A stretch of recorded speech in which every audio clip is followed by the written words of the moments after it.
అందరికీ నమస్కారం అండి. మనము వంట చేసే ప్లాట్ఫామ్ మీద, స్టవ్ మీద కాక్రోచ్ లేదా ఇతర ఏవైనా పురుగులు రాకుండా ఉండాలంటే ఒక గిన్నెలో కొద్దిగా వాటర్ను తీసుకొని దానిలో కొంచెం పసుపు వేసి ఒక 4-5 హారతి కర్పూరం బిళ్ళలను చూర్ణంగా చేసి ఆ వాటర్లో వేయాలి. తర్వాత ఒక స్పూన్ తీసుకొని కలియబెట్టాలి. తర్వాత కాటన్ క్లాత్ను కానీ తీసుకొని ఆ వాటర్లో తడిపి గ్యాస్ స్టవ్ మీద చుట్టుపక్కల ప్లాట్ఫామ్ మీద వీడియోలో చూపిన మాదిరిగా రాయాలి. ఇలా రాయడం వలన కాక్రోచ్ మరి ఏ ఇతర పురుగులు బల్లులు రాకుండా ఉండడమే కాకుండా మంచి సువాసన వెదజల్లుతుంది. ఈ వీడియో మీకు నచ్చినట్లయితే లైక్ చేయండి, సబ్స్క్రైబ్ చేయండి. అందరికీ ధన్యవాదములు.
ఒక 4-5 హారతి కర్పూరం బిళ్ళలను తీసుకొని వీడియోలో చూపిన మాదిరిగా చూర్ణముగా చేసుకోవాలండి.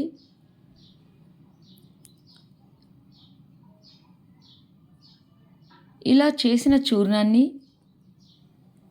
ఒక పేపర్ తీసుకొని దానిలో కొంచెం కొంచెం వేసుకుంటూ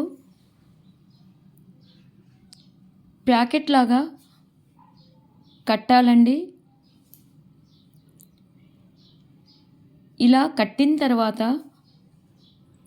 మనకు ఎక్కడైతే పురుగులు కాక్రోచ్ వస్తాయో అక్కడ పెట్టవచ్చును. మనం బీరువాలో పెట్టుకుంటే మంచి సువాసన కూడా వస్తుంది. నేను మాత్రం ఇందులో 2 ప్యాకెట్స్ చేసి చూపెట్టానండి.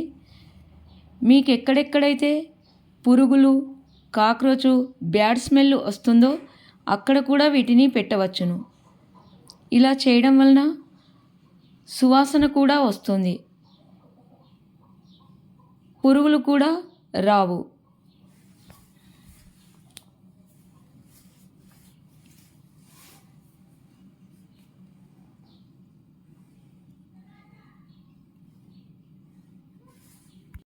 మనం దీపం వెలిగించినప్పుడు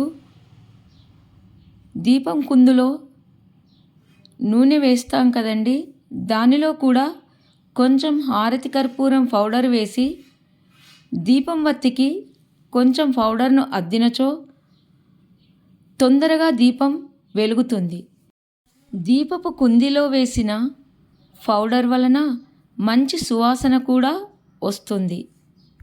మనము ఇంట్లో వాడిన ట్యాబ్లెట్ స్ట్రిప్ కానీ లేక డేట్ ఎక్స్పైర్డ్ అయిన ట్యాబ్లెట్ స్ట్రిప్ కానీ ఉన్నచో దానిని పాడేయకుండా అలాగే ఉంచుకొని ఇలా వీడియోలో చూపిన మాదిరిగా మిషన్ పైన కుట్టినచో మిషన్ యొక్క నిడిల్ చాలా షార్ప్గా అవుతుందండి.